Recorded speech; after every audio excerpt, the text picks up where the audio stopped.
Cake కోసం నేనైతే 1 cup సేమియా తీసుకున్నాను. సేమ్ అదే కప్తో 1 కప్పు పెరుగు, 1 కప్పు గోధుమ పిండి, 3/4 కప్పు వరకు షుగర్ తీసుకున్నాను. మేము షుగర్ తక్కువగా తింటాం స్వీట్. మీరు స్వీట్ ఎక్కువ తినగలిగితే 1 కప్పు వరకైనా తీసుకోవచ్చు.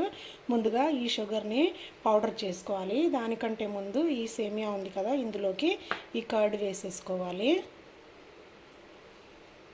ఈ కర్డ్ సేమియా మొత్తం ఒకసారి కలుపుకోవాలి.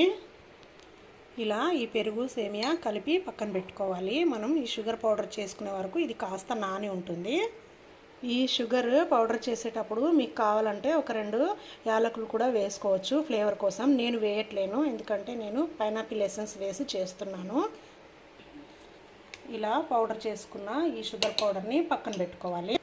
మళ్ళీ ఒక మిక్సీ జార్ తీసుకొని మనం ఇలా కలిపి పెట్టుకున్నాం కదా పెరుగు సేమియా, దీన్ని కూడా మిక్సీ జార్లో వేసుకొని మిక్సీ పట్టుకోవాలి.